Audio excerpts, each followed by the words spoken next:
नमस्कार, मी सुप्रिया नवीन एका ब्लॉगमध्ये आपलं मनापासून स्वागत करते. तुम्हाला आजचा दिवस सुखाचा, आनंदी आणि आरोग्यदायी जावो. तुम्ही जी काही स्वप्न पाहिली असतील ती सगळी स्वप्न तुमची पूर्ण होत. त्याचबरोबर शुभ दुपार सर्वांना. दुपारची वेळ आहे आणि आजचा वार आहे मंगळवार. तर ताईंनो, देवांशी तब्येत ना थोडीशी बिघडली होती.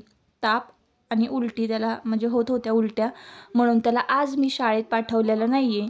तर मी हॉस्पिटलला गेले होते डॉक्टरांकडं. तर एवढी गर्दी होती ना ताईंनो, सध्या हे वातावरणामुळे ना सगळ्यांना थंडी, ताप, सर्दी आणि खोकला ही सगळी लक्षणं दिसून येत आहेत. तर असं ताईंनो, सगळी कामं माझी आटपली होती सकाळी सकाळी घरातली. म्हणजे देवपूजा झालेली, स्वयंपाक डबा झालेला, आयुषदादा गेलेला आहे स्कूलमध्ये डबा घेऊन. आणि घरातली सगळी कामं जी आहे स्वच्छतेची, क्लिनिंगची, पूसपास, लोटझाड हे सगळं आटपलेलं होतं. देवपूजा झालेली होती. आणि ह्या ज्या काही साड्या आहेत, ज्या की मी 9 दिवस घातलेल्या आहेत नवरात्रामध्ये, तर त्या साड्या मी ना मशीनमध्ये रोजच्या कपड्यांबरोबर धुतलेल्या नव्हत्या. घडी घालून तशीच एका बाजूला ठेवत होते.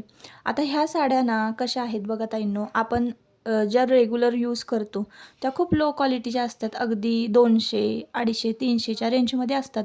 आता ह्या साड्या ज्या आहेत ना त्या बऱ्यापैकी म्हणजे ना एक 100-500च्या रेंजमध्ये असावी.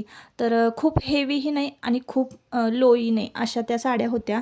आणि खूप हेवीसुद्धा नाही की जेणेकरून आपण ना ड्राय क्लिनिंगला देऊ शकू. ड्राय क्लिनिंगला देणं 9 साड्या तर परवडणार नव्हतं.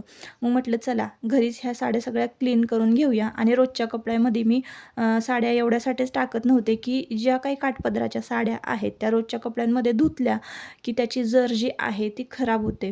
तर मग एखादा दिवस म्हटलं काढून चला छान अशा ह्या सगळ्या 9 ज्या साड्या आहेत नवरंगी त्या धुवून टाकूयात. तर सकाळी सकाळी ना एका टपामध्ये मी काय केलं, पाणी घेतलं आणि 3 क्लिनिक प्लस शॅम्पूच्या पुड्या ज्या आहेत तर त्या मी त्या पाण्यामध्ये मिक्स केल्या आणि थोडीशी निरमा पावडर त्यामध्ये टाकलं आणि ह्या सगळ्या साड्या ज्या आहेत सगळ्या भिजत ठेवल्या. भिजत ठेवल्यामुळे ना जो काही मळ साड्यांना बसलेला असतो तर तो सगळा ढिला होतो. आता नवरात्रामध्ये आपण कुठं कुठं फिरतो, गरबा, दांडिया, या मंदिरात जा, त्या मंदिरात जा, बरेचसे असे धावपळ नवरात्रामध्ये होते. त्यामुळं साड्या ना रोजच्या साड्यांपेक्षा जास्त मळतात. तर त्यामुळं ना म्हणून ह्या साड्या भिजत ठेवलेल्या होत्या जेणेकरून त्याच्यातला मळ जो आहे तो ढिला होईल. आणि काय करायचं, थोडं थोडं साबण लावून ना अगदी फॉल स्वच्छ करून घ्यायचा. आधी फॉल स्वच्छ केल्यानंतर संपूर्ण साडी स्वच्छ करणं आपल्याला सोपं जातं.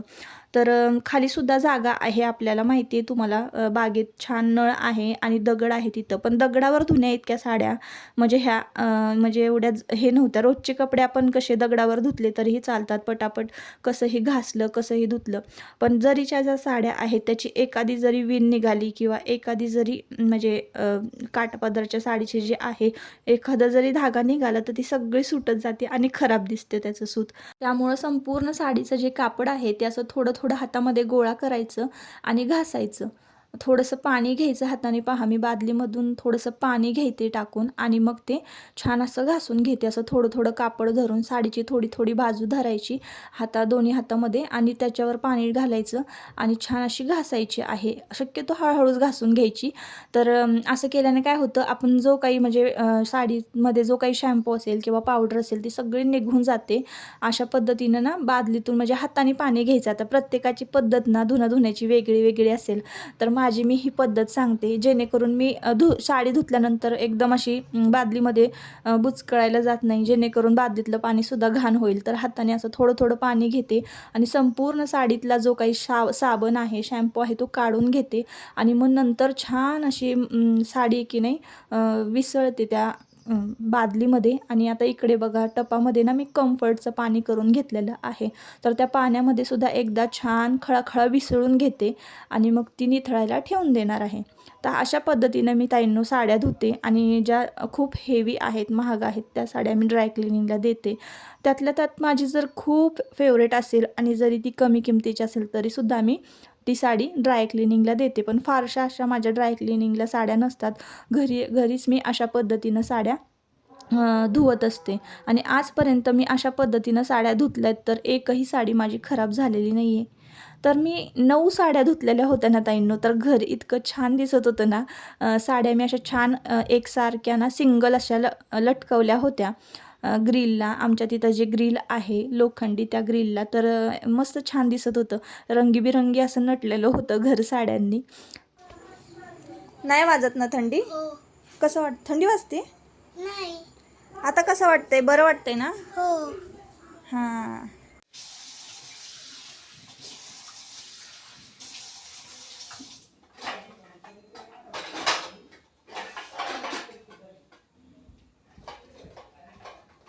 तर ताईंनो, मला 2 ते 3 वेळा तरी ही कमेंट आली असेल की ताई तुमचा कट्टा किती फुटाचा आहे. तर ताईंनो, तुम्हाला सांगते मी, माझा कट्टा जो आहे हा किचन कट्टा, तर तो आहे 8 फुटाचा आणि मला तो वाढवून घ्यायचा आहे. खरं तर नाही वाढवला तरी चालेल, एवढाच कट्टा मला पुरेसा होतो. कारण कमेंट पण अशी होती, तर म्हटलं चला आज ना या छोट्याशा कमेंटचं अगदी समाधानकारक उत्तर देऊया. कारण आपण जेव्हा टाईप करतो ना, जेवढ्यातलं तेवढ्यातच उत्तर देता येतं. फारसं असं आपल्याला काय वाटतं ते समजावून सांगता म्हणजे ब्लॉगद्वारे समजावून सांगता येतं. तर हा कट्टा जो आहे किचन कट्टा 8 फुटाचा आहे आणि तुम्हाला बाजूला गिरण दिसत असेल दळणाची, तर असा एल आकारामध्ये तो कट्टा होता किचन कट्टा. पण मी ना तो एल आकारातला जो गिरण जिथं लावलेली आहे, तर तिथला जो कट्टा आहे ना तो कट करून काढायला सांगितला. आता ताईंनो, तुम्हाला मी कारणही तसं सांगते की असा जर एल आकारात कट्टा असेल ना, तर आतमध्ये जे काही खालचे खण असतात तर त्या खालच्या खणामध्ये जाऊन आपल्याला स्वच्छता नीट करता येत नाही. सरळ एका रांगेत असा कट्टा असेल तर जे काही खालचे खण आहे ते आपल्याला वरचेवर स्वच्छ ठेवता येतात. अगदी कानाकोपऱ्यात घुसून म्हटलं ना तरीसुद्धा पुसून वगैरे घेता येतं. म्हणून मी हा असा सरळ एका रांगेत कट्टा ठेवायला सांगितला. आणि आता किचन आमचं खूप लहान आहे, अगदी 10 बाय 10चं म्हटलं ना तरीही किचन अंदाजे सांगते मी 10 बाय 10चं कमी असेल, त्यापेक्षाही कमी असेल, लहान आहे किचन. तर त्यामुळं ना किचनमध्ये वावरणं खूप अवघड होतं. आणि मग एवढूशा किचनमध्ये जर एवढा मोठा एल आकाराचा कट्टा जर आपण ठेवला तर म्हणजे वावरणं खूप अवघडच होऊन जाईल. आणि आपण म्हणतो ना असा मोठाच्या मोठा कट्टा पाहिजे, पण ताईंनो खूप पसारा होतो. जर कट्टा लहान असेल आपला ना तर झटकीपट असा आपल्याला आवरून पण होतो आपला.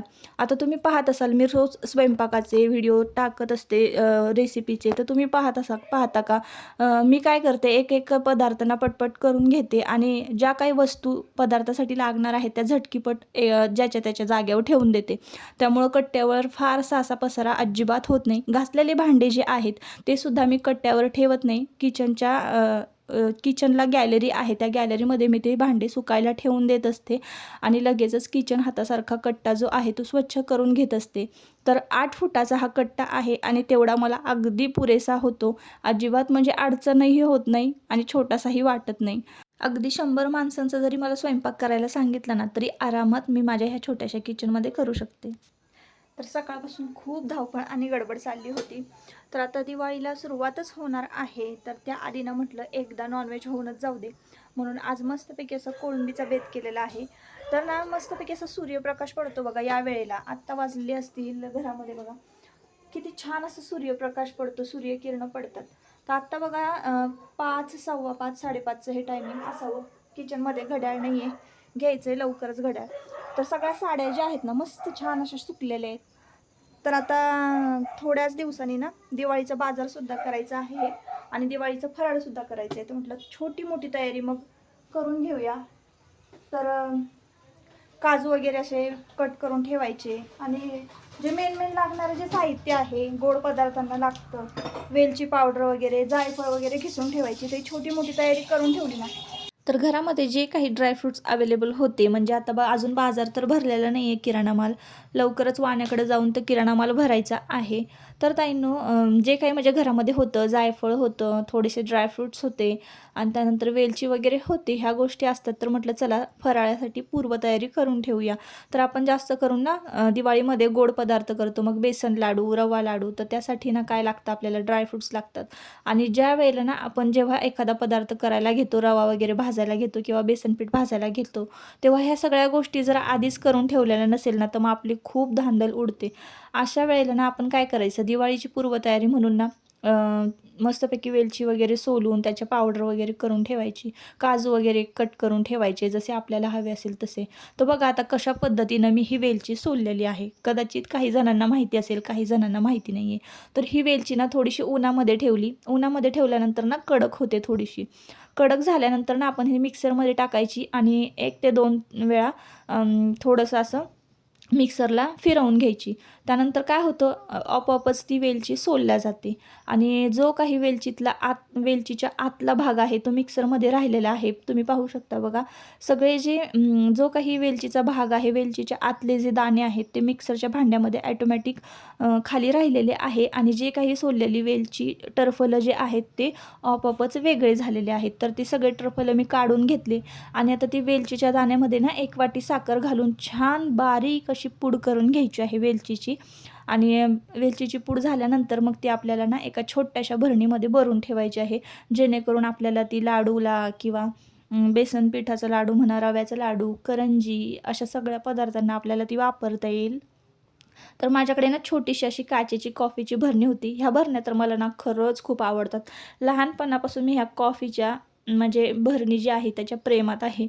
काय माहिती का मला इतक्या ह्या भरण्या आवडतात.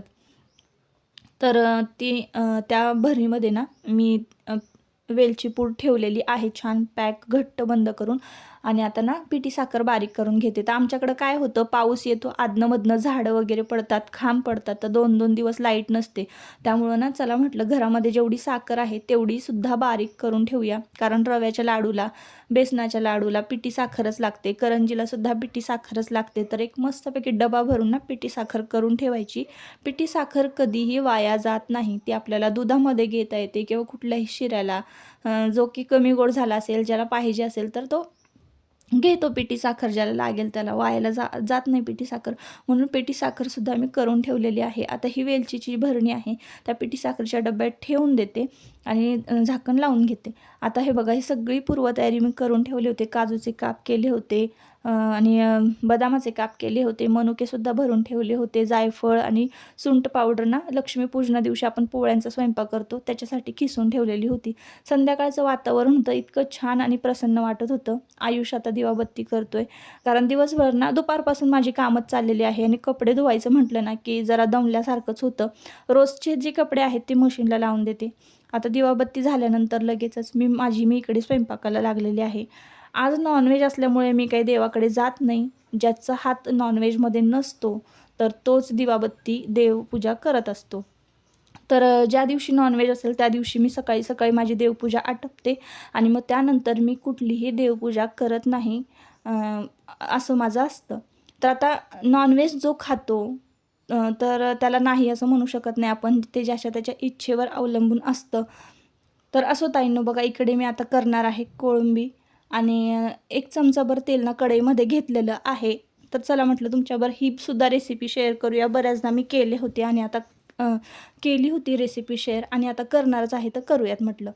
तर 1 चमचा तेल घेतलेलं आहे आणि ती कोळंबी ना छान मॅरिनेट केलेली कोळंबी भाजून घेतलेली आहे. सुरुवातीला मी तुम्हाला व्हिडिओमध्ये दाखवलं की मी कोळंबी मॅरिनेट करत ठेवलेली होती हळद मीठ लावून. मीठ नाही लावलेलं, हळद आणि लिंबू लावलं होतं आणि मग त्यानंतर ना ती कोळंबी एक 5 मिनटं फक्त उलती-पालती करून घ्यायची. त्याला थोडंसं पाणी सुटतं, लगेचच ती परतलेली कोळंबी जी आहे ती बाजूला काढून घ्यायची एका भांड्यामध्ये आणि परत पुन्हा त्याच कढईमध्ये 2 चमचे तेल घ्यायचं आणि त्यामध्ये ना हे सगळं वाटण भाजून घ्यायचं. आता ह्या वाटणामध्ये मी घातलेलं आहे टोमॅटो, 1 मिरची, ओलं खोबरं अर्धी वाटी घेतलेलं आहे खिसून ओलं खोबरं आणि 2 लसणाच्या पाकळ्या. एवढ्याचंच मी वाटण तयार करून घेतलेलं आहे. सगळ्यात सोपी ही रेसिपी आहे ताईंनो. फिशच्या रेसिपीमध्ये ही सगळ्यात सोपी रेसिपी कोळंबी करी. आता हे काय झालं, मी वाटण भाजलं आणि माझ्या लक्षातच नाही कांदा भाजायचा. सुरुवातीला तेल टाकलं ना की तेव्हाच मी कांदा आधी भाजून घ्यायला हवा होता आणि नंतर वाटण घालायला हवं होतं. कारण वाटण जे बारीक असतं आपण वाटलेलं मिक्सरवर ते लगेच भाजतं, कांदा फक्त लवकर भाजत नाही. तर कांदा करकर लागू नये म्हणून ना आधी कांदा घालायला पाहिजे होता. तर असं कधीतरी होतं माझ्याकडनं असं. कांदा मग थोडंसं तेल घालून भाजून घेतला आणि मग पुन्हा कांदा भाजल्यानंतर त्यामध्ये हे वाटण घालून घेतलं. आता त्यामध्ये घातलेला आहे काठदरेंचा फिश करी मसाला. आता घरगुती लाल मसाला 1 चमचा घातलेला आहे, म्हणजे आपलं घरगुती लाल तिखट. जे तुम्ही वापरत असाल ते घातलं तरीही चालेल. फिश करी मसाला एव्हरेस्टचा असतो, वेगवेगळ्या ब्रँडचा मिळतो, तर तोही घातला तरी चालेल 1 चमचाभर. आणि आता ही भाजून घेतलेली कोळंबी जी आहे ती आपल्याला टाकायची आहे या वाटणामध्ये आणि पुन्हा एकदा छान परतून घ्यायची. एक मिनटं 1 मिनिटभर छान परतून घ्यायची. आणि मग परतल्यानंतर त्यामध्ये ना ज्या भांड्यामध्ये आपण कोळंबी मॅरिनेट करत ठेवली होती त्याच भांड्यामध्ये ना थोडंसं पाणी गरम करून घ्यायचं आणि त्या वाटणामध्ये ओतून द्यायचं. अशा पद्धतीनं आपली कोळंबी करी तयार झालेली आहे. आणि बघा ही दुसऱ्या दिवशी सकाळची व्हिडिओ क्लिप आहे. तर मी ना आयुषला वाढलेली होती, आयुष दादाला कोळंबी करी तर त्याने घेतलेली होती. तर तुम्हाला थिकनेस आणि कलर दाखवते. तर रात्रीपेक्षा सकाळी छान दिसतं, त्यामुळे रात्रीचं शूट करावं असं वाटत नाही. तर असो ताईंनो, आजचा व्हिडिओ तुम्हाला कसा वाटला मला नक्की कमेंट करून सांगा. जर तुम्हाला व्हिडिओ आवडला असेल तर एक लाईक नक्की करा आणि चॅनलला आपल्या सबस्क्राईब करा. व्हिडिओला एक तरी लाईक करा. आणि परत आपण पुन्हा भेटूया नवीन एका ब्लॉगमध्ये. तोपर्यंत स्वतःची काळजी घ्या आणि मस्त रहा. Bye bye.